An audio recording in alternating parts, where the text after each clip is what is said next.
कौन बनेगा बाल पार्षद, स्वच्छ भारत के सच्चे बाल दूत।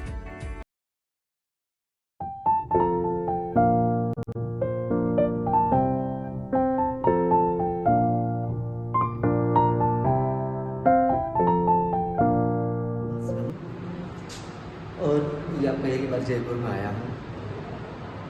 तो હું ગુજરાતીમાં બોલીશ અત્યારે તો જેમ કે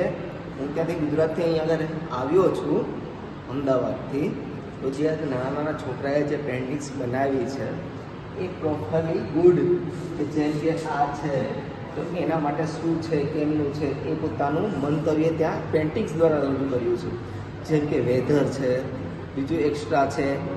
એન્વાયરમેન્ટ છે આ બધું જે એણે જે કર્યું છે એ પરફેક્ટ કર્યું છે પણ જે સરાહનીય એ છે કે જે નાના નાના છોકરાઓ જે સ્ટુડન્ટ નાના છોકરાઓ જે પોતાની પેઇન્ટિંગ્સ અહીંયા રજૂ કરે છે અને જે એક્ઝિબિશન માટે અહીંયા મૂકે છે એ બેસ્ટ છે એણે જે એની પોતાની જે કલાકૃતિ છે એ કલાકૃતિ એને ખુદને પોતાના મંતવ્યોથી રજૂ કરી છે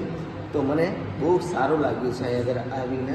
અને પણ આ જે પેઇન્ટિંગ છે એ વધારે ગમ્યા છે કેમ કે નાના નાના છોકરાએ આજે કોઈ બી વ્યક્તિ હોય તો પોતાનું મંતવ્ય ક્યારે રજૂ કરે છે તો પોતાના મન દ્વારા એ પોતાનું મંતવ્ય રજૂ કરે છે આજે પોતાના મન દ્વારા એને પેઇન્ટિંગ બનાવીને એ કહેવાનું જરૂરી સમજું છું કે આ હું શું કરું છું અથવા શું ચાલે છે અથવા દુનિયાદારી શું છે અને શું કહેવા માંગે છે આ વસ્તુ પરફેક્ટ છે તો સો બેસ્ટ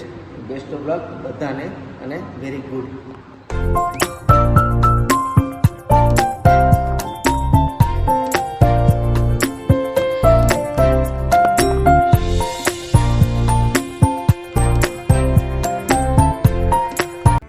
डिजिटल बाल मेला और नगर निगम हेरिटेज की ऐतिहासिक शुरुआत।